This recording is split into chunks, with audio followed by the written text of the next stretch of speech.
What's happening, everybody? Justin, Bridgewater's finest on YouTube, Blockbuster_guy on Twitter, and you might have been wondering why I was throwing up the 5 in the thumbnail. No, I'm not doing my best Gary Vaynerchuk impression. It's CFL playoff time, and that means 5 games remaining in the 2024 season. Just 5 games to glory, and we are about to get into them. So obviously on tap this week, we have the East and West semifinals, and we've known who those teams were going to be for, a couple of weeks now since the Argos clinched the last playoff spot in the East Division. But before we get into the 2 games that we have to talk about this week, let's take a look at how I finished the regular season, including how I finished up in CFL Fantasy. Unfortunately, CFL Fantasy does not continue through the postseason, which I really think is something that they should look at changing. I think I might have said this last year. I don't see any reason why it shouldn't keep going because, you're only going to put your best players forward as humanly possible in the postseason. So I don't know. It feels like where you're choosing a new lineup every single week, it feels like there's no reason to not have it continue. But in any case, in the regular season and in week 21 to finish things up, I was even money in week 21. I was 6-6, 2-2 straight up, only 1-3 against the spread, but I did get those all back on the totals where I got 3 of the 4 correct. Straight up for the season, 47, 32, and 2. I don't think it's my best season, but I don't think it's my worst season either picking this league. Against the spread, 5 games over 500, 43 and 38 to end the season. And funny enough, because of that 3-1 finish, my totals wound up being better than my spreads, 44 and 37 on the over-unders for this season, which is almost unheard of if you've been around this channel for a while. 134, 107, and 2 picking this league straight up against the spread and over-under this season. So, 27 better in my correct picks than my incorrect picks. Of course, had a couple of ties in there too. It's definitely a successful season. And I ended the season on a high note in CFL Fantasy as well, putting up 117 points in week 21 to finish the season with 2,177.1 fantasy points. And I really stepped on the gas in the last 3 or 4 weeks of the fantasy season, really improving my overall standings across the entire game.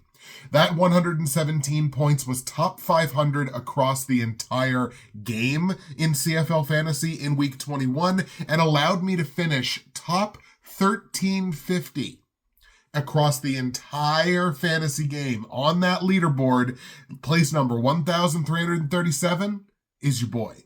And I feel pretty good about that. And in Derek Taylor's league, my 117 points was a top 85 finish in week 21, and that allowed me to finish top 175 in Derek Taylor's league. So once again, successful season across the board on the leaderboard and successful season in the largest CFL fantasy league that exists in the game. All told, your boy's pretty happy coming into this week. But without further ado, we look ahead. We look ahead to the East semifinal and the West semifinal for 2024 in the CFL. The Ottawa REDBLACKS travel to Toronto to take on the Argos in the East semifinal. And in the West semifinal, we get the BC Lions in Saskatchewan taking on the Riders. In talking about the East semifinal, before we knew the actual teams, before we knew who was going to be the host at the very least of that game, I talked about how critically important it was for whoever it was going to be to have that home field advantage. And again, neither one of these teams played very well on the road this year. The Argos 10-8 overall on the season, Ottawa 9-8-1, of course having that tie with, I believe, Calgary. But the Argos 7-2 in Toronto this season, Ottawa just 2 wins away from home in 2024. Both teams were an even 9-9 against the spread this year. Toronto hit 12 overs. Ottawa only hit 8. In head-to-head matchups since the beginning of the 2022 season, the Toronto Argos have had a pretty solid advantage here, 6-2 straight up against the REDBLACKS, and that includes a mark of 3-1 in games played in Toronto. The average score in those games was 32-26. 6 points. Wonder if that'll come into play. The REDBLACKS on the season were not a terribly efficient team on either side of the ball. They had an offensive efficiency of 15.7 and a defensive efficiency of 14.2. Once again, you never want that defensive efficiency number to be lower than your offensive efficiency number. It is a surefire mark of a team that wasn't particularly good this year. But sometimes it's not how you start, it's how you finish, right? How were they down the stretch? How were they towards the end of the regular season when the games really, really, really matter that much more? Well, over their last 8 games of the season, their defensive efficiency basically stayed the same at 14.2. The offensive efficiency got worse. Over their last 8 games, their offensive efficiency only 17.1, which is one of the lowest marks in the league. On Toronto's side, they've been a pretty efficient offense for the last number of seasons. They put up a 13.5 this season and a defensive efficiency of 14.4. So these two defenses played relatively similarly from an efficiency perspective most of this season. Worth pointing out that the Argos also basically, like the REDBLACKS, got a little worse on the offensive efficiency side down the stretch in their last 8 games, where their defensive efficiency basically stayed the same. Over their last 8 games, their O efficiency went from 13.5 on the whole season to 15 just in those last 8 games. Defensively stayed basically the same at 14.6. I think what's going to be super interesting in this game, obviously, is the quarterback matchup of Chad Kelly versus Drew Brown. And Drew Brown was really hot down the stretch. His last 2 games of the season, 845 yards passing, 7 passing touchdowns to just 2 picks. Does that mean we're in for a shootout? Well, given that the Argos have scored 30 points or more in 5 of their last 6 games, and allowed 30 points or more in 4 of their last 6 games, I would say we're probably in for a shootout. And here's something I'm going to do special for these playoff games, a bold take at the end of the previews. My bold take for Ottawa, Toronto is that Chad Kelly and Drew Brown as a quarterback combination will combine for 6 or more total touchdowns in this game alone. Fireworks. And when the final whistle blows, I believe the Toronto Argos will be off to the East Final. I'm taking the Argos here at home to get a win, again, over an Ottawa team that has not played well away from their own building all season long, walking into a place where Toronto found a lot of success in front of their home fans. I just think it's too much for Ottawa to overcome, given how they played down the stretch. So we're going to go ahead and grab the Toronto Argos at home to get the win over Ottawa. Now, against the spread, the Argos are laying -6. It's the bigger of the 2 spreads this week and would naturally give somebody some reason for pause, because it's like, boy, it's almost a full touchdown in a playoff game against, between rivals who play each other a lot. It seems like a lot of points, and I would agree that it does seem like a lot of points. But again, where I think this game is going to be a shootout, I feel like 6 points in this context really doesn't feel like a ton. I genuinely think the Argos are the better team. To get them under a touchdown, I feel pretty good about. So I'm going to go ahead and lay those -6 points because I do think the Argos cover.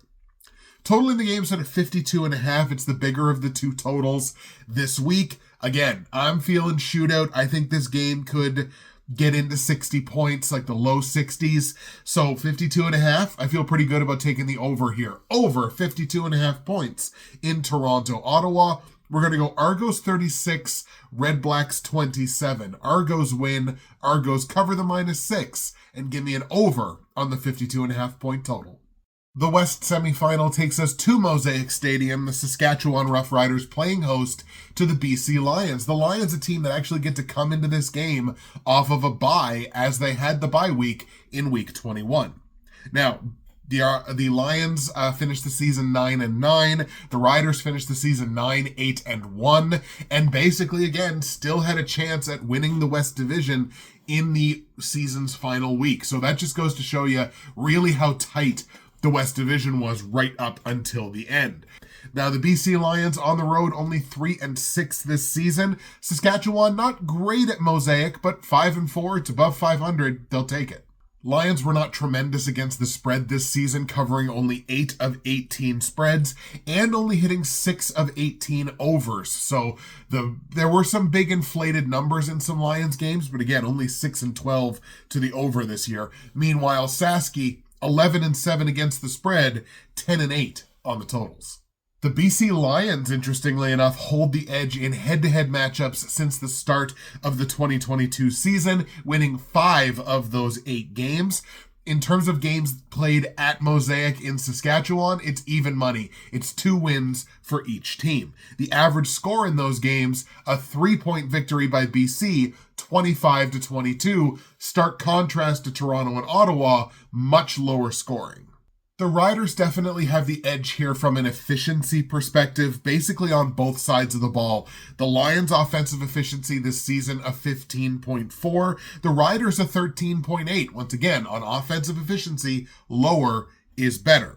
On the defensive side, they were basically even, 15.4 for BC, 15.5 for the Riders. In terms of how they got to the playoffs, their final 8 games down the stretch towards the end of the season, the Riders a 13.7 on the offensive side, basically the same as the regular season. The Lions did get a bit more efficient on the offensive side down the stretch. They registered a 14.8. So their offense a little more dangerous in that sense.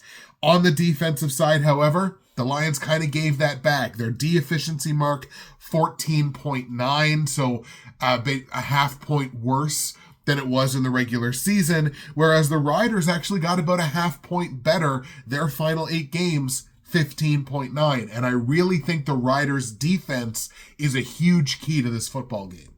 And I think as evidence of just that, look at the head-to-head matchup between these two teams that happened in Week 20 in Saskatchewan, where the Riders absolutely dominated. That was a 39-8 final.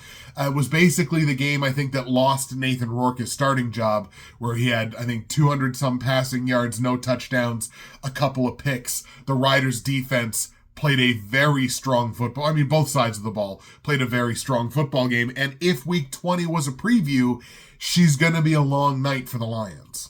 On the Riders' sideline, excluding that Week 21 game, which became meaningless because Winnipeg won in front of them and the Riders couldn't improve any, excluding that game, the Riders' defense has been hot and getting hot at the right time. Their 3 games prior to Week 21, on the defensive side, they only allowed 16 points a game, and they had a stretch of 6 of 7 games leading into Week 21 where they allowed fewer than 400 total yards. So the defense definitely on point here for the Riders in the back half of the season. Down the stretch, that I think could be the deciding factor.